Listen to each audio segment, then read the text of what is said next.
Guys, I think I'm live. I'm live. I'm live. Man, I think I'm live. Okay.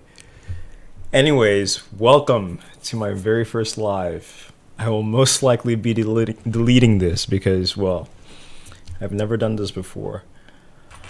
But I do plan on doing more lives in the future.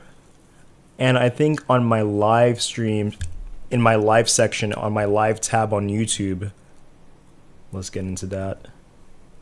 Because on YouTube you have your live section. Like this is my YouTube studio. There are my videos over here, and then my lives over here. I think what I want to start doing is, on the sections on videos, I want to keep on doing the things that I'm already doing, which is specifically focusing on nakshatras, right? That's what I want to be doing.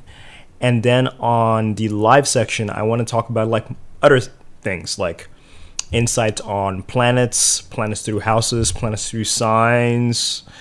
I also want to talk about, personal insights that I've developed based on the deities and their mantras, and unique insights and the benefits and special powers in reciting certain mantras, and other like miscellaneous things as well. I was listening to an audiobook. One of my favorite books, actually, The Dark Night of the Soul. I was listening to the audiobook and I was reading the book as well here in PDF form. Yeah. Love this book. One day I might even do a live stream about this. Maybe many people wouldn't find it very interesting, but I feel like I would find it very interesting. And also in my live stream section, I'd be exploring many things, many topics that would later on sustain my explorations on nakshatras. Okay, let me see here. I see some comments already. Excited for this session. Hi, Amanda Buyanzi. I think that's your name. Excuse me if I mispronounced it. I see here Julia Kemi Orugan. I see crowns. What do the crowns mean? Crowns, okay. Hi, it'd be great if you did more lives. I really enjoy your content. Thank you. That's what I want to do as well. And then there's somebody called Jay saying hi. Hi, Jay. I would love to learn more about the houses. Tony T, hello to you. Yeah, definitely. But listen, since we're here, even though this is very unstructured, why don't we have a little conversation? Like I'll be reading the comments. Let's just make it like really, really chill. Hi, Chris Puplekova. He's saying, good luck, Darcio. Very happy for your first stream. Greetings from the Netherlands. Chris, your name, Puplekova, where is that from? Is that from Eastern Europe? I feel like that's from Eastern Europe. But guys, you guys have any questions about anything astrology related? Yeah. Who is the author of The Dark Night of the Soul? Saint John of the Cross. He was a saint. Well, I'm not sure if he was necessarily a saint, but he was like a very important figure from like the 1500s, I think. It's a wonderful book. I really like it. It's a wonderful, wonderful book.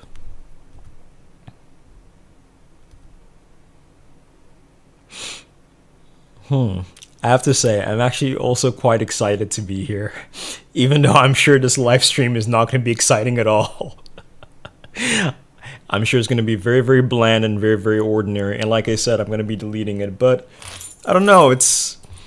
I feel like it's the beginning of a new thing, I feel like it's the beginning of a new thing. Somebody called Nevermind says, greeting from Romania. Greetings from Mozambique. Spiritual Seeker over here says, why did you decide to research nakshatras? Honestly, I decided to research. I just thought it was super interesting.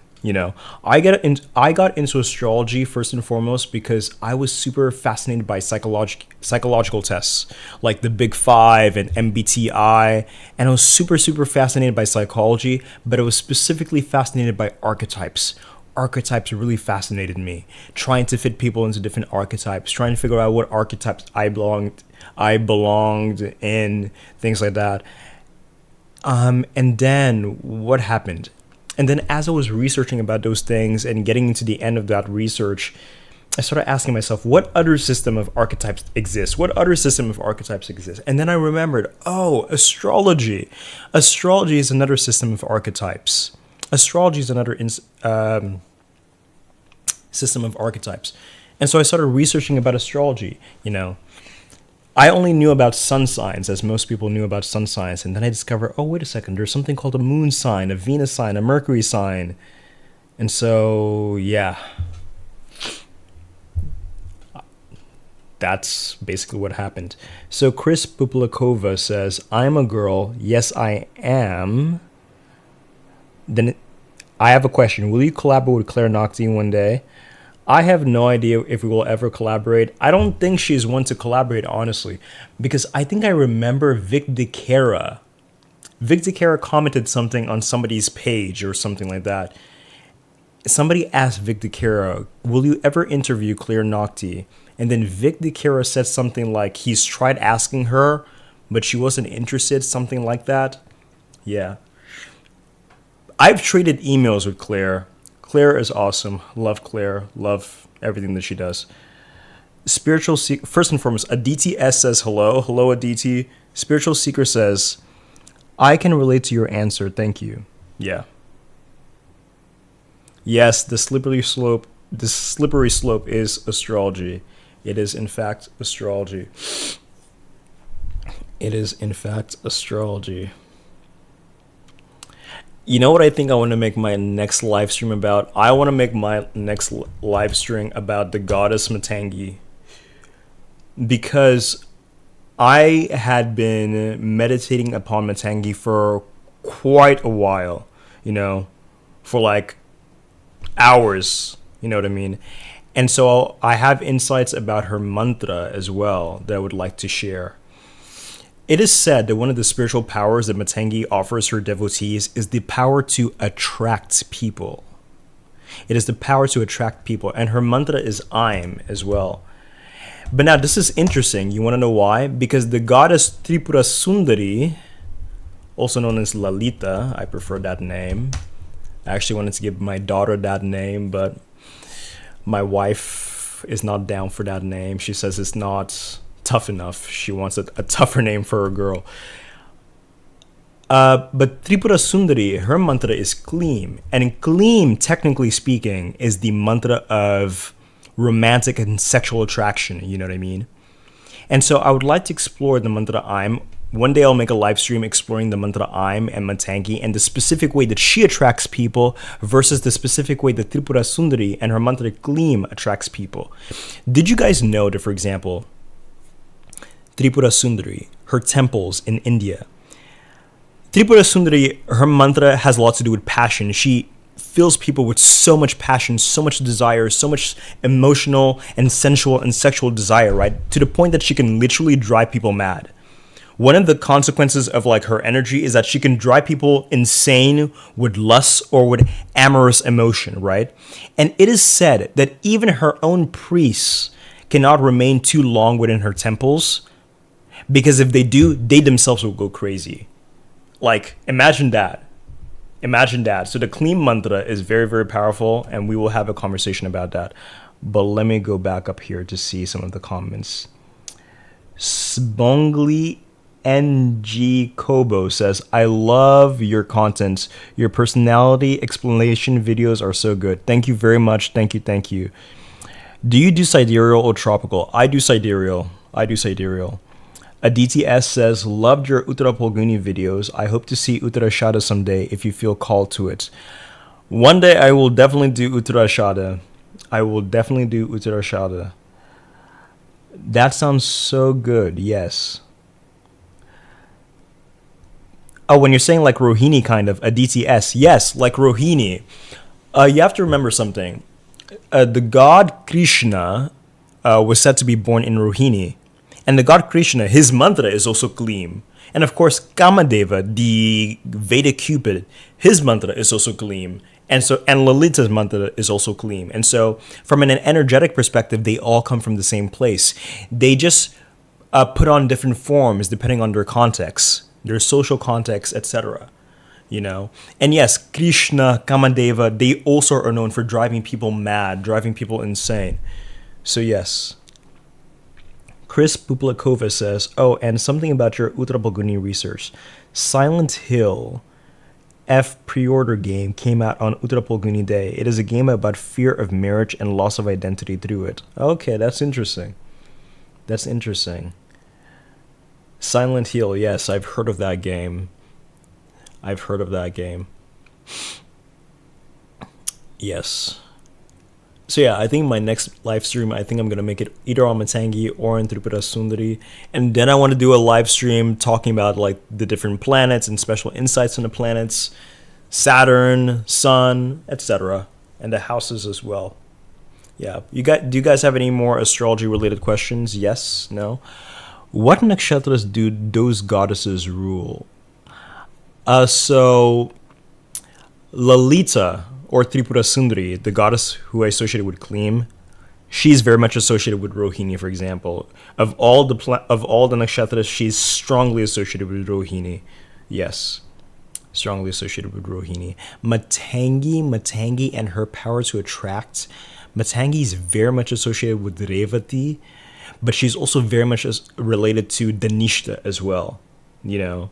And I'll actually explore that in my Danishta video.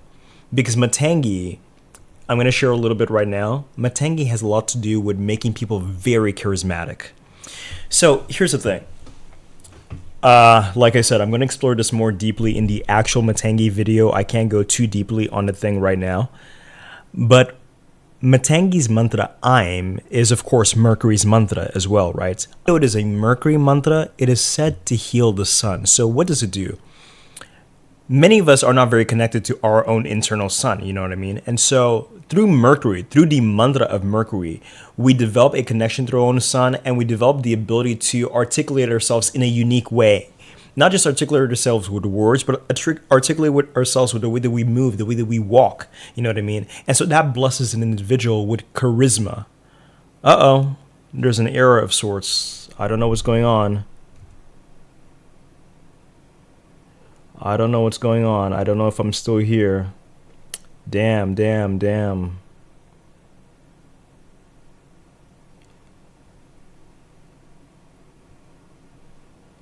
YouTube is not receiving enough video.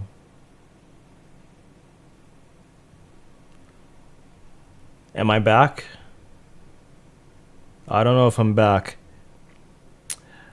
But let me go to some comments here. When is the Jayashta Nakshatra video coming? Also love your content. Thank you for loving my content. The Jayashta video, I don't even know, because I have not, I haven't done anything about that yet. Jay says, I hope you will do Revati someday. It seems that no one likes to research Revati in modern contexts. I've already started collecting a lot of clips for Revati. Interesting, I got told to recite a Krishna Stotram when I got too close to somebody. Okay. So what was the purpose of you reciting the Stotram? Was it to attract that person more? So if you do sidereal, congratulations on Jupiter entering Cancer. Also, I'm curious how many Scorpio natives you have on this live stream right now. How many Scorpios are there in this live stream? How many Scorpios are there? Spiritual Seeker is asking. Tony T says, I'd love more info on Saturn. Yep. Is Lalita associated with Purva Phalguni also? Lalita, Kamadeva is more so strongly associated with Purva Phalguni. Lalita specifically, yes, Lalita to an extent also is associated because they share that mantra. Alright, so let me close this thing. I hope this doesn't do anything. Close. Oh shit! Did I close my... Oh, okay, I'm back. I'm still figuring out this live streaming thing. I thought I ended the stream. Damn. Alright.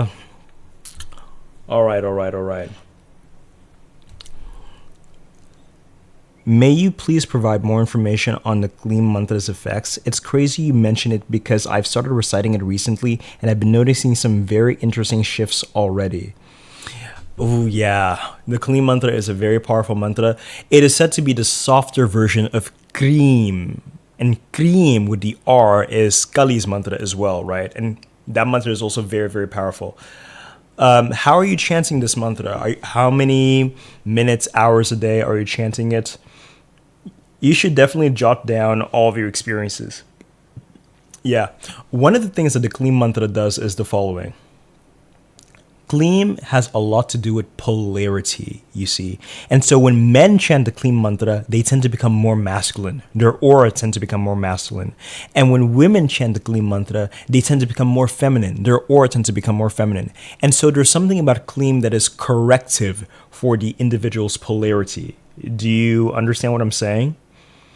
And that's one of the reasons why it makes people very attractive. It does not necessarily make them attractive in the geometric sense, like your face will not necessarily become more attractive, but it will make you more attractive in terms of your aura. Your aura is going to be a lot more attractive. If you want to become more physically, geometrically attractive, Shreem is the mantra that more so does that, because that is the mantra that is related to material manifestation of beauty. Whereas Kleem is associated with the more emotional, more mental, more astral, more invisible aspect of attraction. Yes, yes, yes. And also, Kleem is a mantra that is recommended for couples in relationships. You want to know why? From an alchemical perspective, a lot of times when two people get into a relationship, after a while, they become demagnetized from one another. And so the man becomes less masculine and the woman becomes more feminine. They start becoming more similar. They start to become more similar, right? The man becomes less yang because he's been wasting his yang on his woman, and the woman becomes less yin because she's been feeding on the yang of her spouse. And so the Kleem mantra is also recommended for people in relationships to reignite that flame, reignite that fire. You know what I mean? So yes. So KTF says, Scorpio, Ascendant, Mars, and Pluto. A DTS is saying, it was to ease the connection. I got told when I get close to someone, it breaks, or maybe, as you said, the connection goes mad. So I got told by a psychic to recite it. Oh, okay. Interesting. That's very, very interesting. That's very, very interesting. Amina says, are you Jayesha too? Never mind.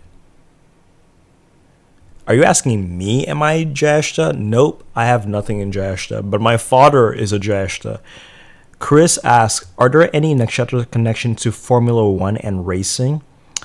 I can only speculate. I've never researched Formula One racers, but one can only speculate. I would imagine that Ashwini would be one, but let's check that out right now. Where did you learn all you know about Jyotish? Did you do courses? I have never done a course on Jyotish. I've simply watched a lot of videos, read a lot of books, and I've written a lot. And I've also recited mantras and performed spiritual practices. So Spiritual Seeker, I don't know if you're still here, but I think up until now I've counted 3 Jayeshtas. Nevermind says, yes, Jayesha rising in Saturn. Sibongli says, makes sense. I've been repeating 108 times daily. I keep a journal and I've been noticing how much I fixate on my desires recently. Jez makes sense says, they neutralize each other when in relationships. And Jay says, you should really upload the live streams afterwards. Lots of gems in here already. All right, let's go check the Formula One thing. I don't know anything about Formula One racers. I know nothing. Let's see if we can... Obviously, this is not going to be a full-blown study, because usually when we do studies, we need a minimum of 300 people, right? But anyway, we don't have 300 people right now, and we don't have the time to do 300 people, but let's just check very, very quickly a few of these charts to see. I know that a lot of people don't like to use Astro Theme because they said the degrees a little bit off. It's cool. It's not one of my favorite sites anyway, but it's very, very easy to do.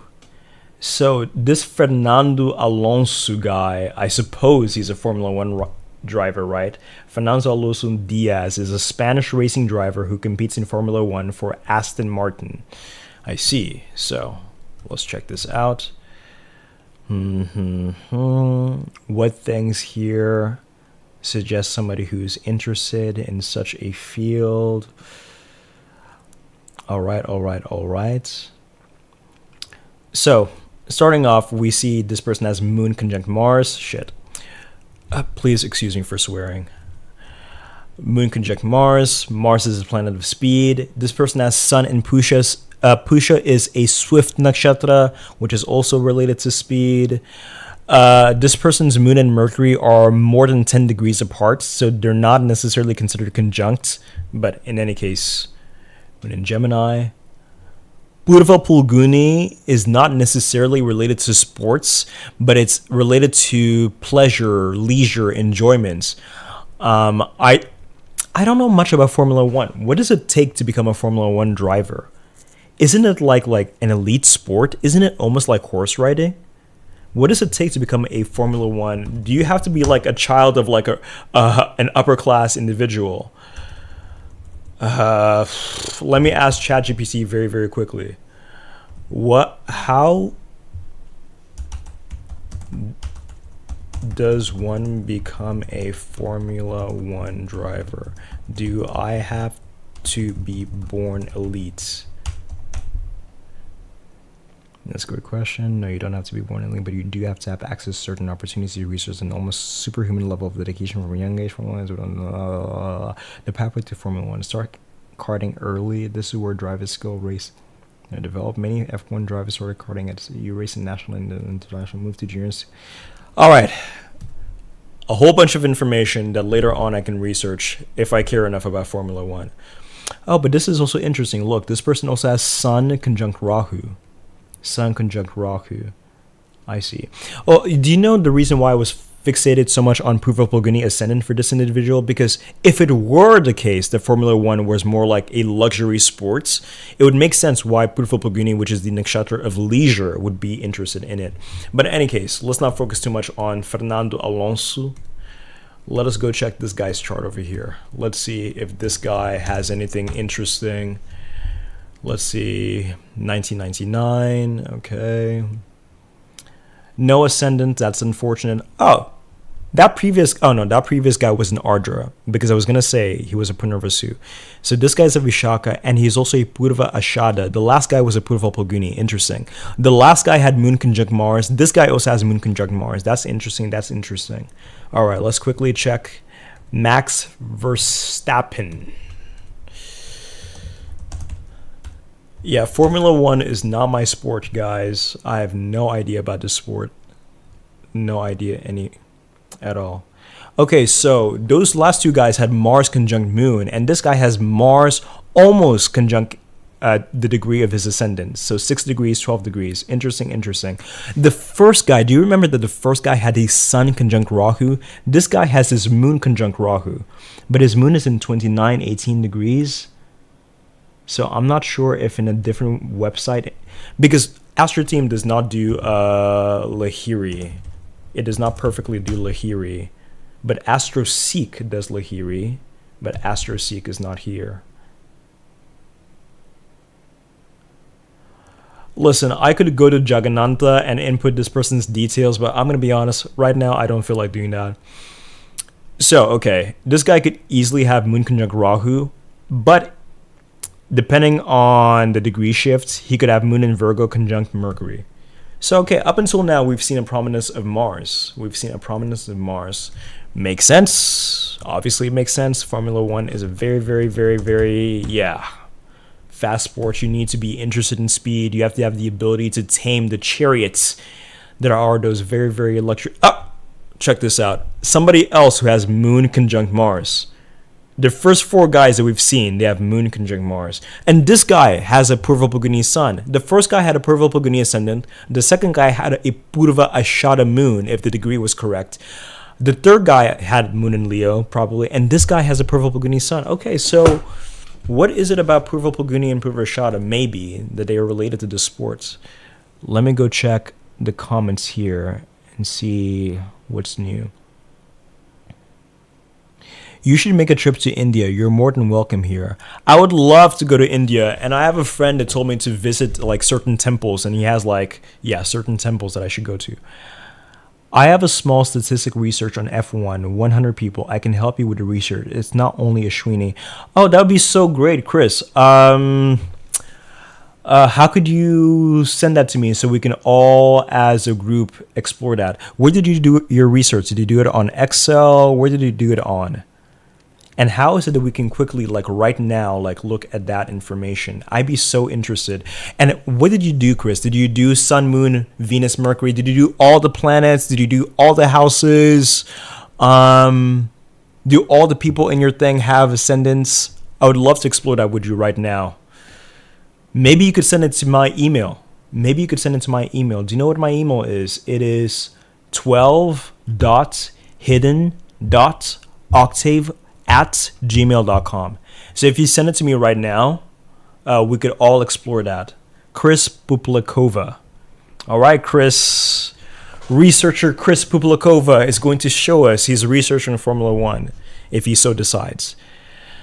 Amanda says, I notice a pattern with Martians being obsessed with vehicles and fast cars. I have two Sagittarius friends, both are Jayeshta, and they are obsessed with cars and they both watch Grand Prix. Interesting. DTS says, were Rahu Nux prominent? Just a hunch. Jay asks, I use LiveStream too whenever I want to analyze someone famous. Usually it seems right. Houdinath, so sorry, says, I'm Jayeshta's son. I have 4 of my planets between Jayeshta and Anuradha. A DTS says Money XD. KTF, am I the only one who can't hear anything? Oh, you can't hear anything? I don't know what the problem is. I mean, over here, I feel like the volume is fine, so I don't know what the problem is. There is a prominence of Saturn nakshatras and Rahu in F1. Saturn nakshatras in Formula One. That's very, very interesting. That's very, very interesting. All right.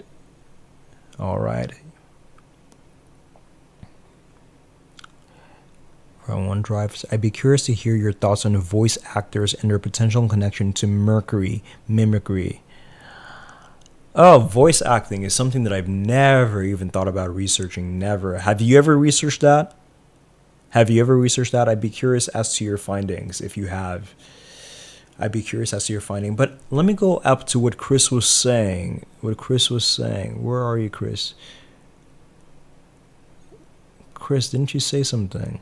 Okay, there's a prominence of Saturn nakshatras and Rahu in F1.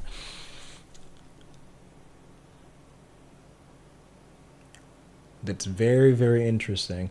Well, Saturn nakshatras, to some extent, I can understand because Saturn nakshatras tend to be very much involved in those type of industries and those type of professions where they basically, it's almost as if they don't care about their own bodies. They are involved in like extreme penances and just like very extreme sports, very dangerous and very extreme sports. Saturn nakshatra men tend to be very, very courageous and do like crazy stuff all the time. But that's interesting that they'd be involved in Formula One. Was there any particular Saturn nakshatra that was very, very prominent, Chris, in that research?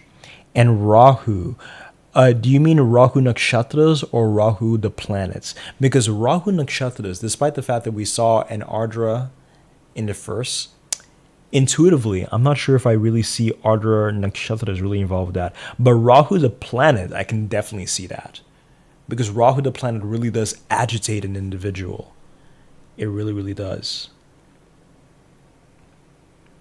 Nakshatra of psychics and mediums. Claire Nocti has done that. She's done that study on mystics and occultists and magicians. Her videos have very much explored that, you know. I would only add to Claire Nocti's research if I felt like there was space to do so. So, yeah.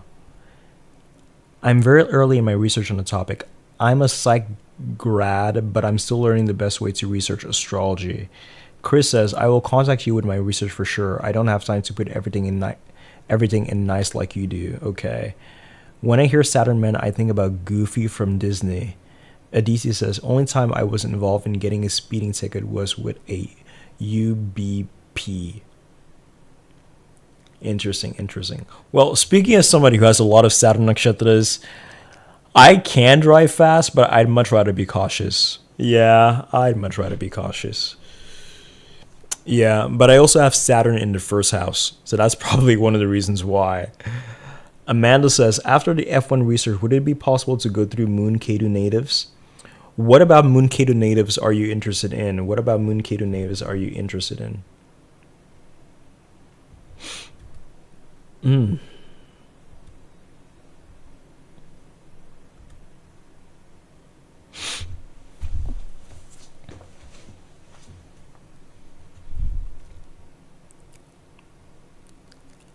All right then. So this is what it's like to do a live stream. Interesting. I've never been on this end of the thing. Rahu in the 10th house, celestial. What is the sign? And where is the lord of that sign? Are they good drivers? If you say so. If you say so. Rahu conjunctions definitely love adrenaline. They definitely love adrenaline. They definitely like to do things that are wild and crazy. Yeah.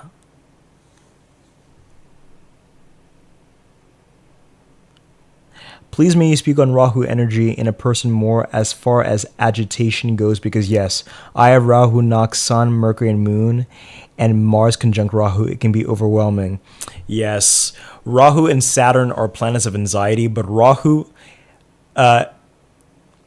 gives a lot of anxiety to an individual, a lot of anxiety, whether it's the signs or the nakshatras, especially Shatabisha and Ardra.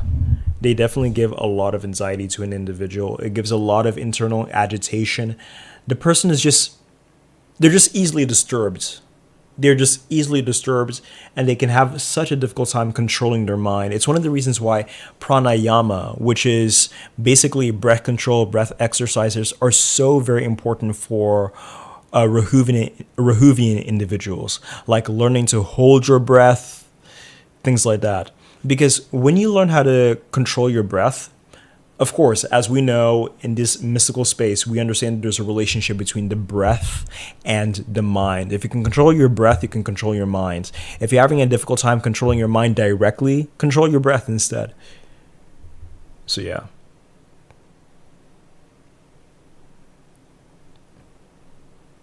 All right. It's also one of the reasons why a lot of Rahuvian individuals tend to be very interested in drugs and things like that, because, and not just any type of drug, but like specific drugs that calm them down, because they have such a difficult time not feeling calm.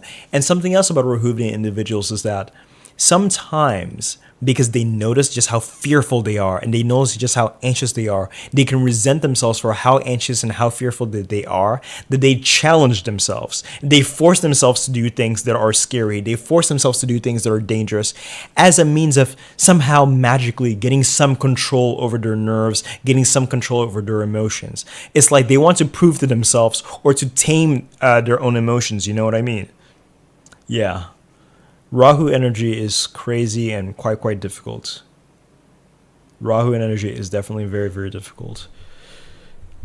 Rahu energy, I think, is more difficult than Ketu energy.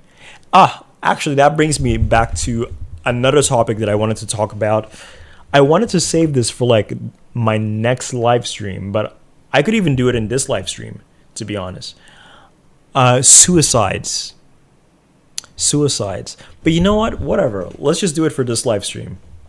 In fact, we will title this live stream my first live stream, but also research into suicide. You guys, on my computer, I have so much information. Over here is like, it was my beauty research. And listen, in this folder was so full of so much information, you guys. Yeah, there's like a lot of information, and everything has to do with astrology.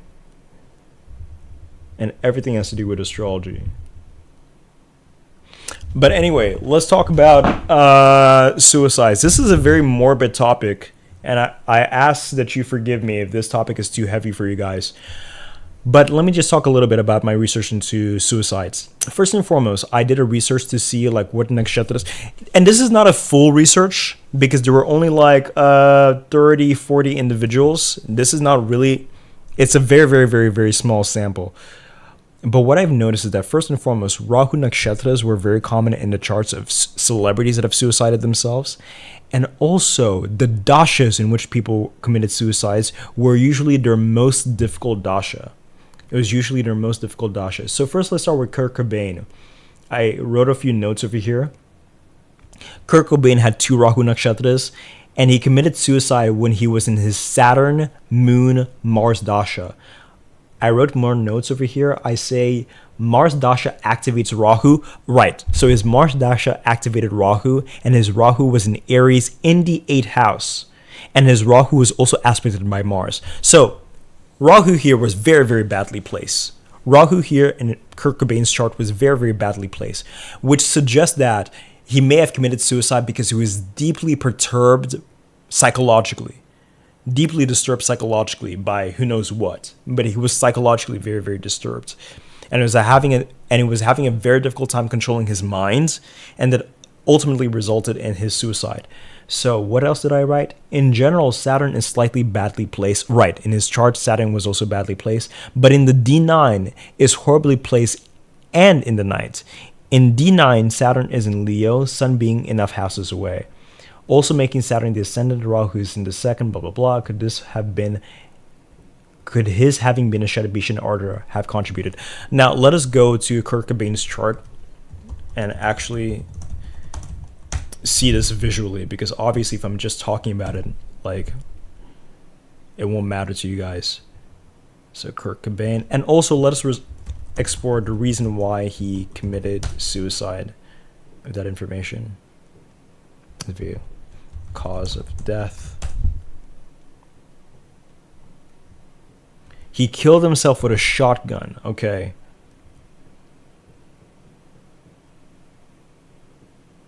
Okay, in any case, let us see here. So, he was either a Virgo ascendant or a Leo ascendant. Again, listen, the Aya Namsan Astro theme is not exactly Lahiri. So, in any case, if he was a Virgo ascendant, which I suspect he was, his Rahu would have been in the 8th house. Oh, notice that he was an Ardra and he was a Shatabisha. And Rahu Nakshatras, again, were very prominent in the charts of people who have unfortunately suicided themselves. And his Rahu was very, very badly placed. It was in Aries and Mars was aspecting it, and it's in the 8th house. And when he was in his Saturn, Moon, Mars Dasha, Saturn was also quite badly placed. Here, Saturn is in Pisces, and even though Saturn and Jupiter are normally neutral, because Jupiter is like 5 houses away, Saturn is badly placed. Venus is exalted and it ought to be helping Saturn, but I think I wrote on my notes as well that in the D9, Saturn was also very badly placed. So his Saturn was very, very badly placed. His Moon is not too happy because Moon is in Gemini and then Mercury's this house is away, and then in his Mars Dasha, and also Mars is not very happily placed because Mars is being aspected by Rahu, and Mars is also in Libra, and Venus is enough houses away. So yeah, this was a very difficult time for him. Very difficult time. Another person's chart, Robin Williams. He had Moon conjunct Rahu. Let's go check Robin Williams. Robin Williams, Robin Williams, Robin Williams.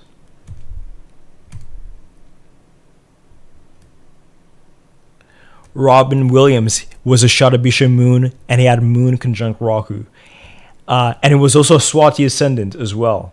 So let's check the Dasha that he committed suicide. It was K2 Mercury Mercury. And I wrote here, Mercury is badly placed in the D1 and debilitated on the ascendant in the D9. Mercury is also conjunct Mars and Rahu in the D9. Okay. K2 is already a difficult energy related to separation. Okay. Because it was K2 Mercury Mercury. And in the moon chart, Mercury is in the 6th and activated the 8th. So let's check this again. So I said that Mercury was debilitated in the D9, right? That's what I wrote. Badly placed in the D1 and then debilitated on the ascendant in the D9. So badly placed in the D1, yes, because Mercury is in Cancer and the moon is enough houses away. And so K2 Mercury Mercury, his K2 was in Leo conjunct Venus, which is not the best. I mean, K2 in Leo is fine, but conjunct Venus is not the best. But what else did I write here? But in any case, K2 is an energy that was related to separation. Mercury, Mercury, Mercury. And then Mercury was the lord of his 12th. Yes, we see that. We see that. Okay, Robin Williams, somebody else. Chester Bennington, the guy from Lincoln Park. Chester Bennington. Let's check this guy's chart very, very quickly. Okay, so he had Rahu on the ascendant. Wait, is this AA? No, this is C rated. It is C. Okay, so that's not very, very, very. It's C, so do with that what you will. Rahu on the ascendant on a C-rated birth time. His moon is in Scorpio, but is it debilitated? Is it debilitated? I'm trying to see if there's a niche bung, but no, there isn't. So his moon was debilitated with no niche bung, no savior. Quite badly placed. And in the second house is one of the houses of death. Remember, the 8th house is a house of transformation. The 12th is a house of going away. But the 7th and the 2nd are specifically houses where you die. Like, so yeah. That is, what did I write here for Chester Bennington? Venus, Mercury, Saturn. He died. He committed suicide during Venus, Mercury, Saturn. Okay. Saturn is badly placed in both charts, D1 and D9. Given strength in the 10th house of the D1 and sitting in the 2nd house of the D9, it is also in the 8th from the moon in the D9. It is also negatively aspected by an enemy, Mars. It's 8th aspect in the D9. And also Mercury is in the 12th and conjunct the great enemy Jupiter. Jupiter connects to the 7th house, which is also related to death. All right, so he committed suicide during Venus, Mercury, Saturn. Let's check this out. Venus over here, seemingly well placed. Mercury over here in the D1, seemingly well placed. Saturn is badly placed in the D1. But I said that the other planets were badly placed in the D9. All right, so Saturn is badly placed in the D. Yes. Having Rahu on the ascendant and a debilitated moon, classic indications of somebody who had, unfortunately, some psychological issues. And then the lord of his Scorpio moon was Mars in Ardra. And Ardra and Shadabisha, Ardra specifically, as we know, is a planet of, is a nakshatra that has a lot to do with contemplating all of these sad aspects of life.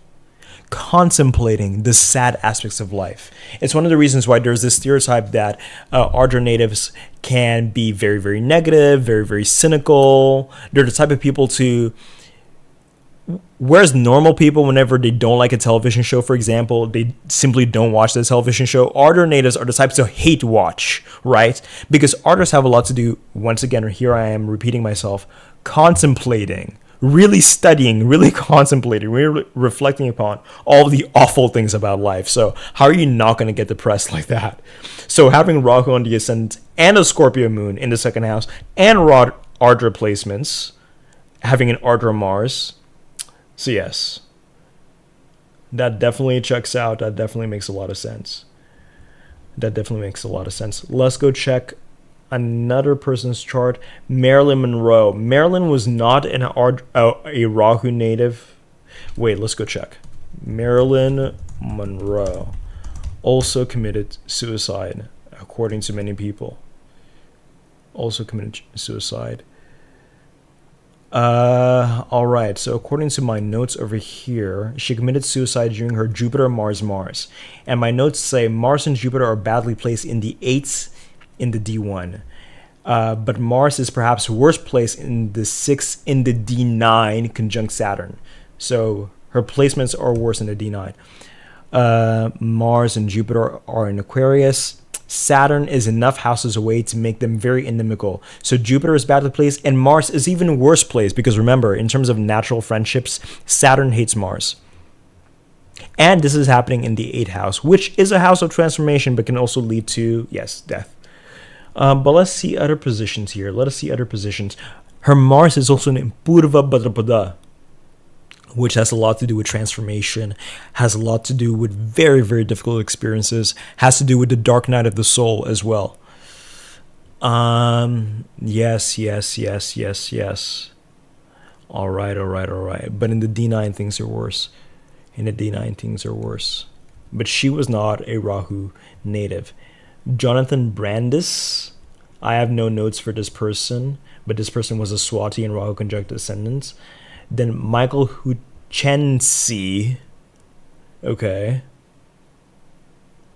All right, since that person is less known, let us skip over to Sylvia Plath because I'm doing a live stream and I do not want to talk too much about individuals that are not too well known during my live. I'm going to go check the comments right now. Sylvia Plath was a Swati sun, Rahu on the ascendant, and her, okay, it's her birth time is A verified. All right. So she committed suicide during her Rahu Mars Mercury. Rahu is opposite Jupiter, which is bad in both D1 and D9. In D1, it is aspected both by Jupiter and Mars as 8 aspects. So she committed suicide during Rahu Mars Mercury. Rahu is here and is being aspected by Jupiter, an enemy, and is also aspected by Mars's 8 aspect, because Mars has 3 aspects. It aspects 4 from itself, 7 from itself, and 8 from itself. And so at 27 degrees, it aspects Rahu at 22 degrees.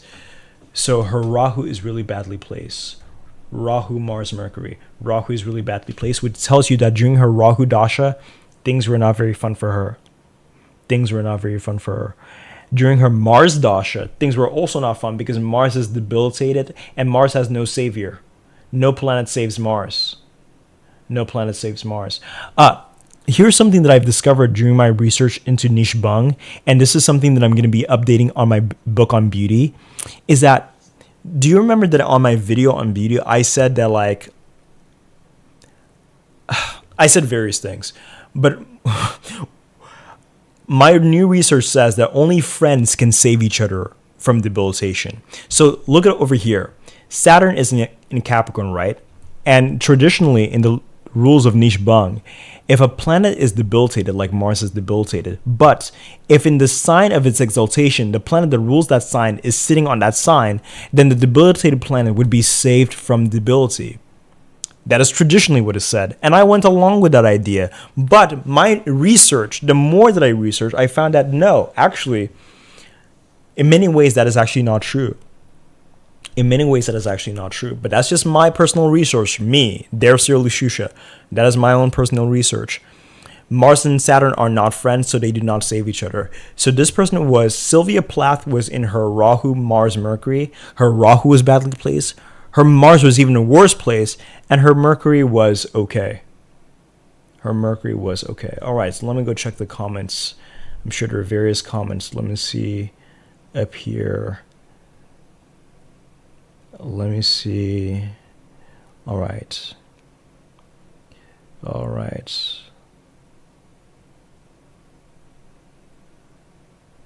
Okay, KTF says, Rahu Moon. Anytime I drink alcohol excessively, I'm known to call it research and testing. Otherwise, I go cold turkey for a while. Could you speak on the Scorpio part of Vishals? What is Vishals? I think I know what you're talking about, but please elaborate. Would Moon Ketu, how would it affect a native emotionally? I feel like sometimes I know that I don't feel good or there's a switch in my mood, but it takes me a while to know why. Also, too much isolation.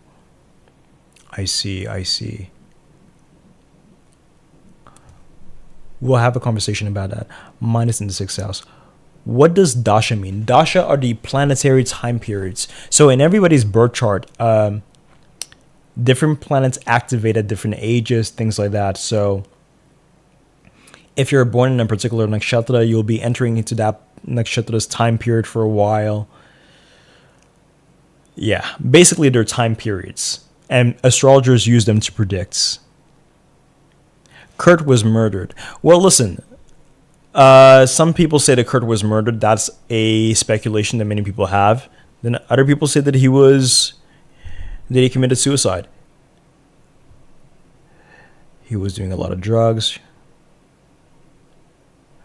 Yes, Notepad. I use Notepad a lot. Oh, are you talking about Kurt Cobain? That he suffered from Parkinson's, or are you talking about somebody else?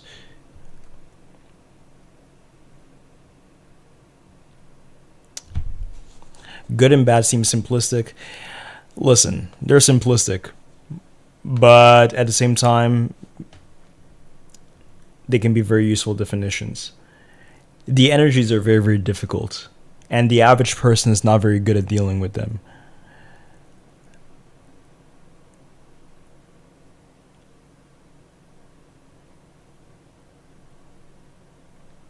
I've seen some videos by Sloan Bella. You're saying that a lot of these celebrities' reasons for death is not true. Okay, that's interesting. So many of them, according to Sloan Bella, did not commit suicide. They were killed. All right, interesting.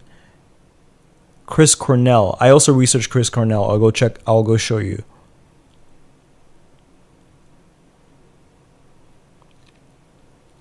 Yes, when I do personal readings, I definitely do that. So ortho natives tend to fixate, and if they have ADHD, then they hyperfixate. I actually don't know much about ADHD. If I understood ADHD better, I could associate it with certain personality, certain planets and activities and things like that. Listen, I'm not a psychologist. I do my best to read upon matters, to read on things and to study things. But yeah, if I understood better ADHD, it is attention deficit disorder, right? The inability to pay attention to things. Is that what it is? So if ADHD is well, let me quickly research that. ADHD, attention deficit hyperactivity disorder, is one of the most common mental disorders. Blah, blah, blah. Include inattention, not being able to keep focus, hyperactivity, excess movement that is not fitting to the setting, and impulsivity, hasty acts that occur in a moment without thought. No, I'm going to be honest. Reading this, like I said, I'm not a doctor.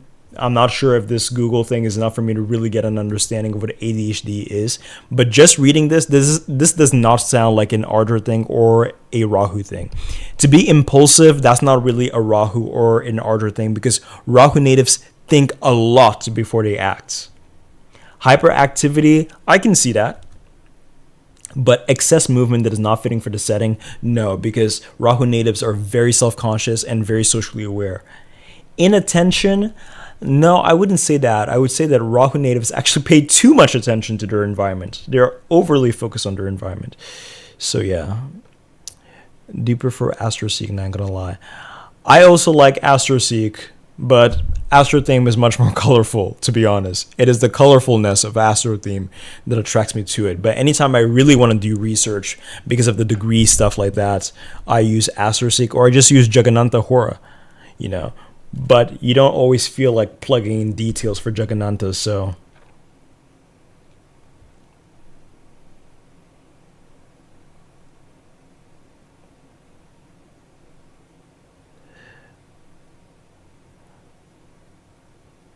How can I help my SO with Purva Bhadrapada out of this dark night of the soul you just mentioned? How can you help them? How can you help them? How can you help them?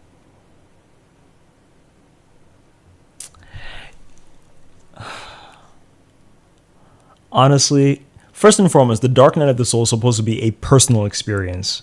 So I'm not even sure if it is even possible for an external individual to really help somebody else. Point number one. But the dark night of the soul is supposed to be a purifying process. A purifying process where you are being purified of your sins the more you approach God, right? So perhaps one of the ways you can help your partner is try to figure out what are some of the sins that person struggles with the most. Do they struggle with pride? Do they struggle with lust? Try to figure out what are their major sins and try to help counsel them out of those sins.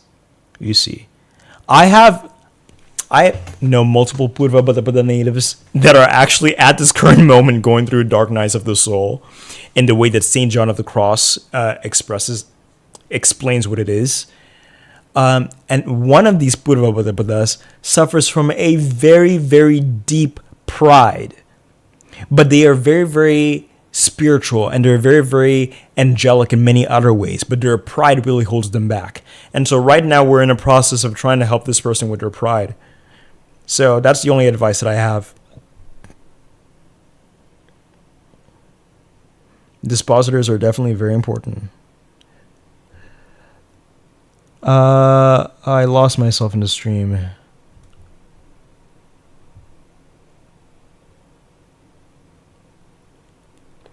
I'm actually making a video about Ashwini, so I'm going to save a lot of the things for that video.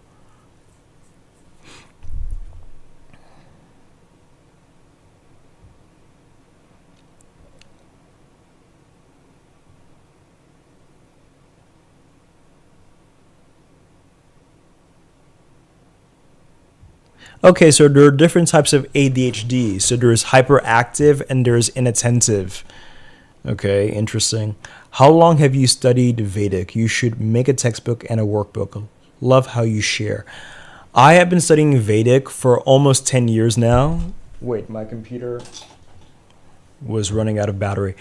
Studying Vedic for almost 10 years now.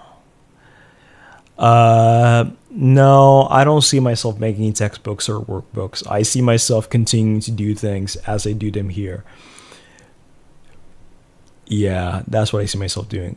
ADHD is the inability to focus, but once you do focus, it becomes hyperfixation. So they either can't focus or overly focus. They hit extremes when out of balance.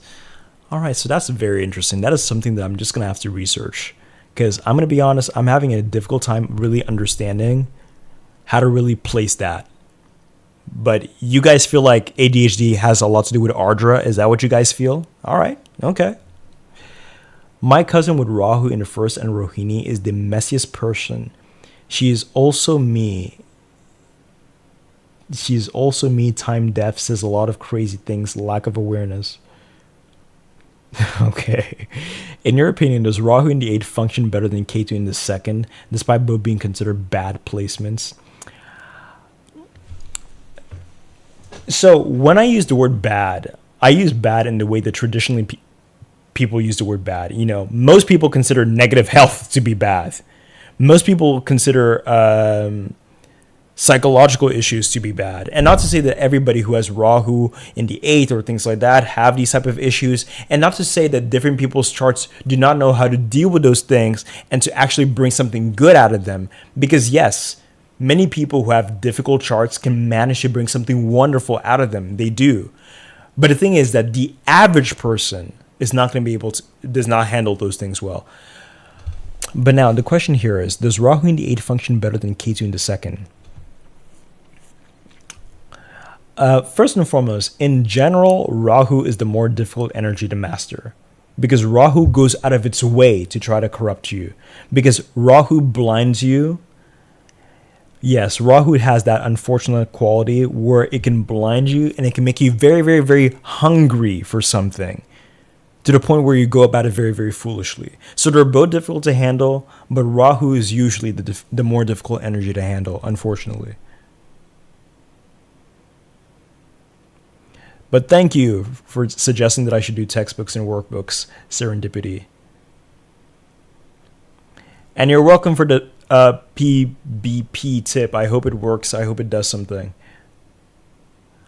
Chris says that she has contacted me, because you're a woman, right? I'm so sorry. I think I forgot.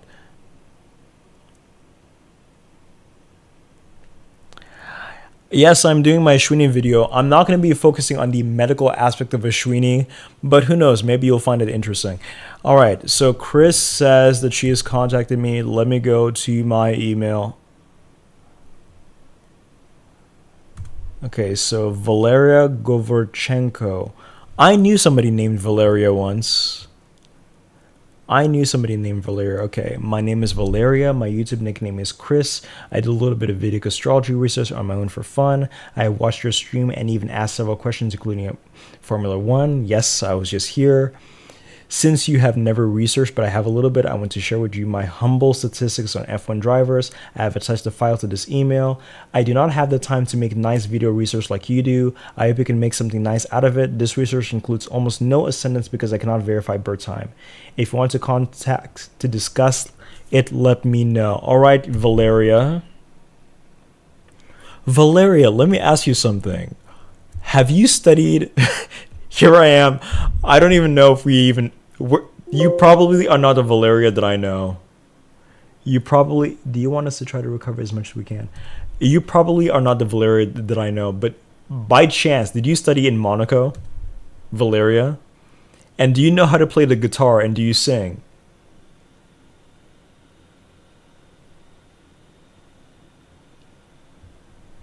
Okay, I do not know what Excel is complaining about.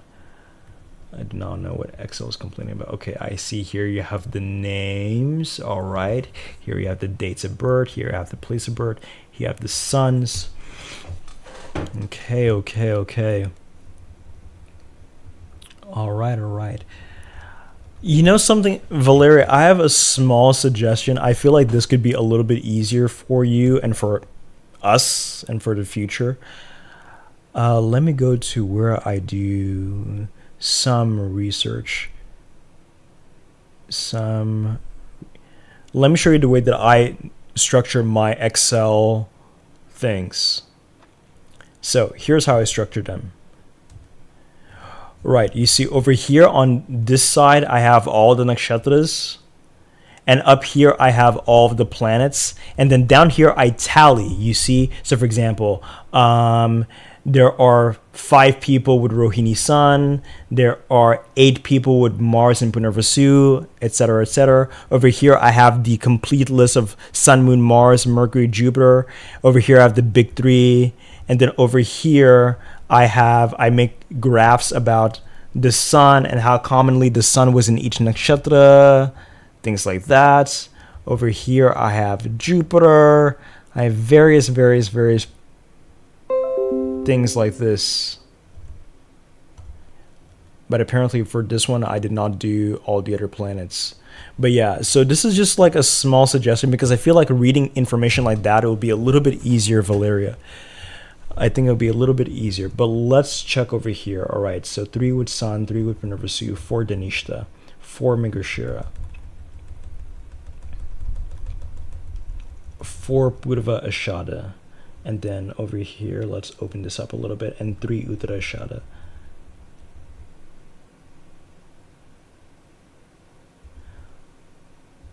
I'm not sure if I'm understanding this very well.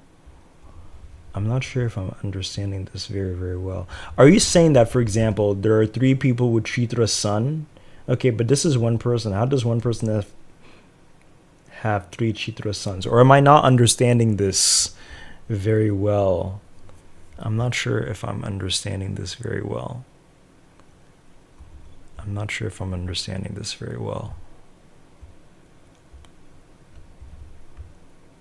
Okay. Over here we have the outcome section. All right, I see. Okay,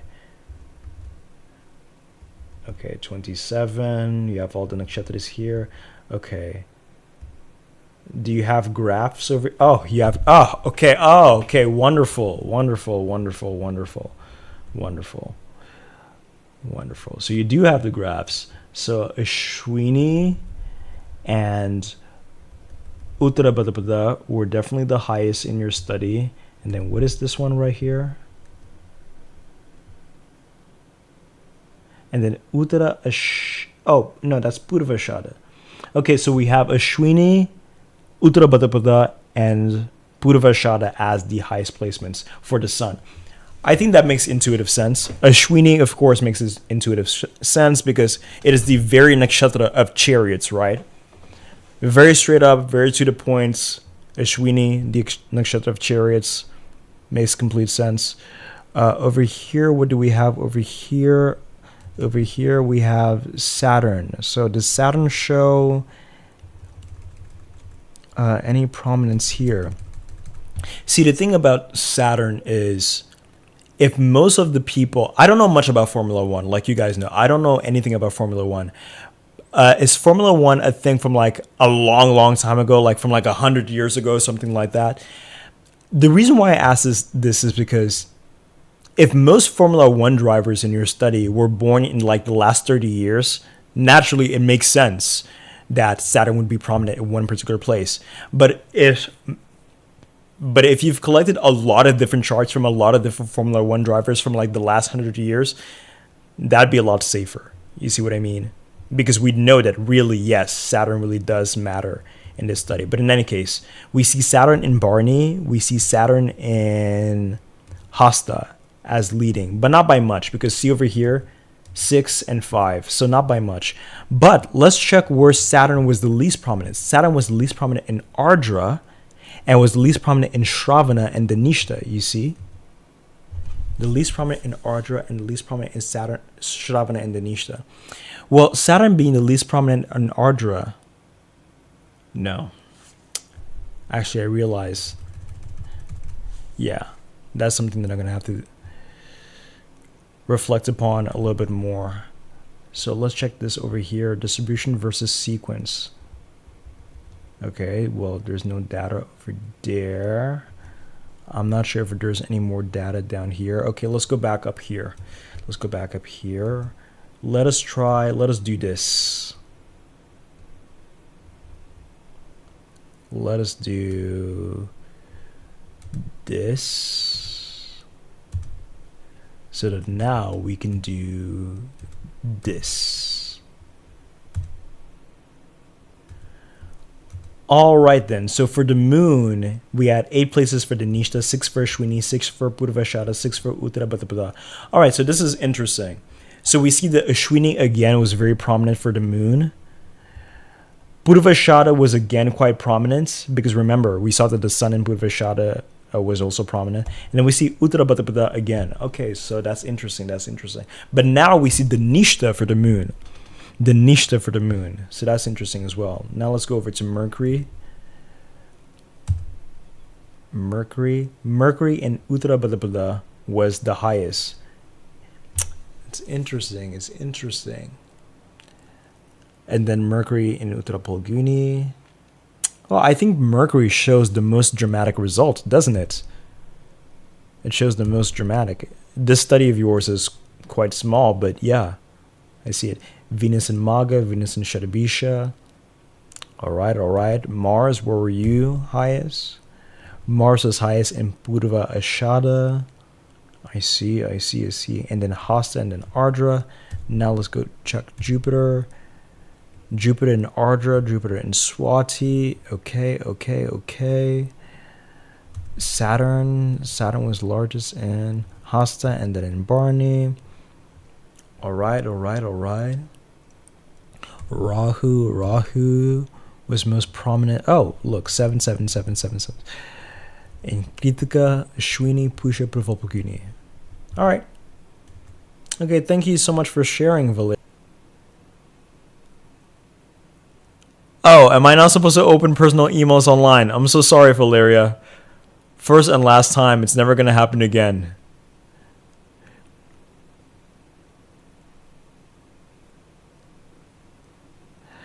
The whole activity in D9 thing, listen, I don't know. Different people have different opinions.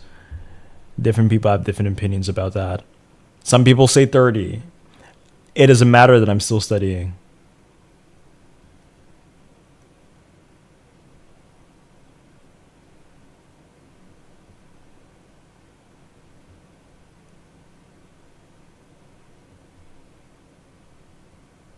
Oh, they're padas, Valeria. They're padas. Oh, thank you so much. I was so confused.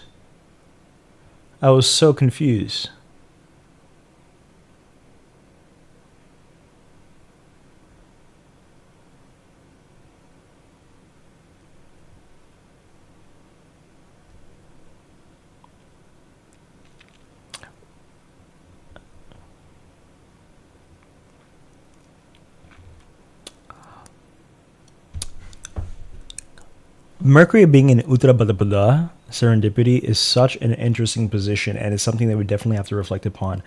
What is it about racing? What is it about cars that Mercury would be better off being debilitated or being in Pisces than being in its own placements? What is it about that?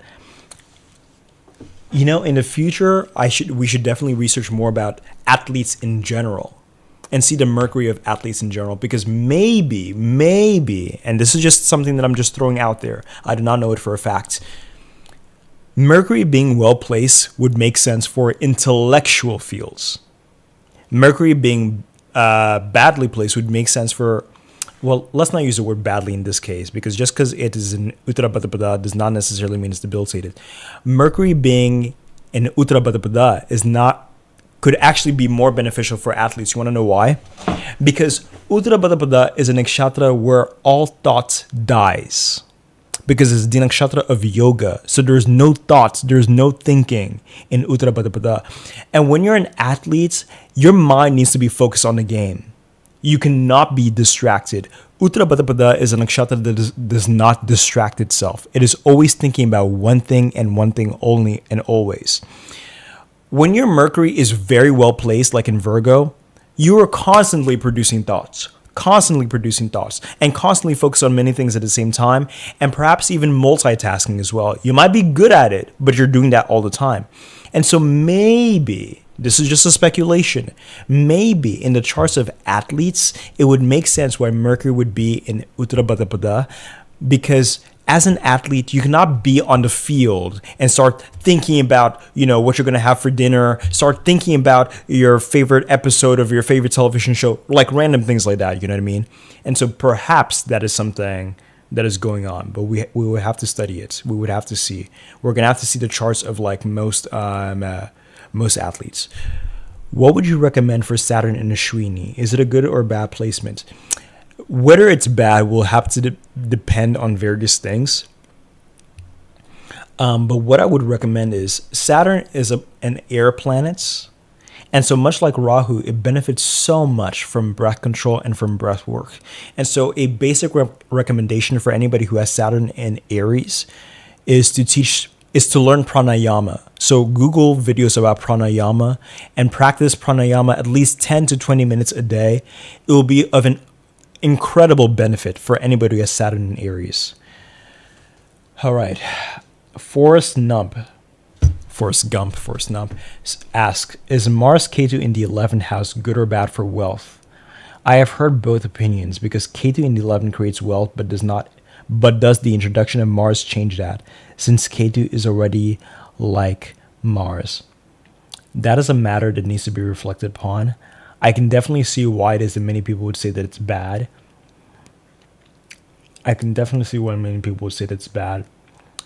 It is not a combination that is usually conducive for much wealth, to be honest. But that does not mean that you're not going to end up a millionaire, so do not worry. I'm sure there are many other conditions that could go against that. Serendipity says, very neatly broken down. It's maybe best for sports, especially a high-intensity race. Yeah, probably. I'm going to have to study the charts of soccer players, the charts of basketball players, the charts of hockey players, and then we can better conclude whether Mercury in Uttarabhadra is of a greater benefit for sports players. Yeah. Panagiotis Apostolidis. You guys have such weird names. Like, I could be wasting 10 seconds like reading you guys' names. Says, great intuition about that could very possibly be true. Yeah, it could possibly be true. We would have to investigate. All right, you guys. I think I've been here for like an hour, haven't I? I've been here for like an hour. Was this a successful stream? I don't know. I think it was a successful stream. I honestly did not think that I could manage an hour of talking to myself, basically, and reading comments. But I survived. So who knows? Maybe this is something that I could do going forward. All right, then. So I think my next streams, I'll be focusing more on deities and the unique insights that I've developed on the basis of those deities. And in those videos, I'll also, of course, be taking questions.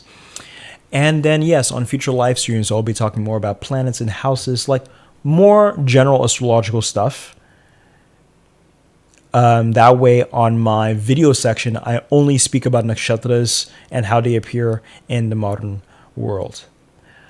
So what else is there to do? What else is there to say? I would like to thank you guys all so much for having supported me all these years, for watching my videos, for liking my videos, for sharing my videos, for commenting on my videos. I started the Hidden Octave, my blog, as just a personal diary. You know what I mean? It really just was a personal diary where I just wrote down my own thoughts about astrology. I would read so much and research so much, and I would just write things down. And I had my blog on medium.com. Do you guys know that blog, Medium? And then over time, I started noticing that, hey, apparently there are people that really like the things that I share. Then one day I decided, let me start making videos. And of course, as as I'm sure you all see, I took so much inspiration from Claire Nocte. So much inspiration from Claire Nocte because her way of doing things, her way of constructing the videos was just like 10 out of 10, 10 stars. I'm a huge Claire Nocte fan. But I decided to use her style to explore my own ideas and my own discoveries and my own observations, basically. Yeah, love what she does. To me, honestly, she is my all-time favorite astrologer. I read so many astrological books. I watch so many different videos. Classical astrological books, modern astrological books. But you guys, Claire really is a gem. Love her. If she ever watches my stream, which you probably wouldn't because she has better things to do, I hope that she knows that. Yes. Nothing further to do than to say, please like this video, please comment on this video, and please join my Patreon to support me more there. Let me finish up with reading these last few comments. This was fun and I was late, lol. Yes, I'll definitely be joining the next. Great stream, thank you so much. Yee. 10 out of 10. Yap, would listen again. You did good. Thank you so much for saying that I did good. Looking forward to the next stream. Medium is great. Some amazingly insightful astrologers on there. Thank you, Den, for sharing your personal blog and videos. That's where I found you originally. Claire is amazing, but so are you. Thank you. Claire brought me to you. Claire is a respectful, all-time favorite of mine. Has to be KRS. My life changed completely once I discovered Claire. All right, then. See you all, see you all, see you all. Where is the stop streaming button?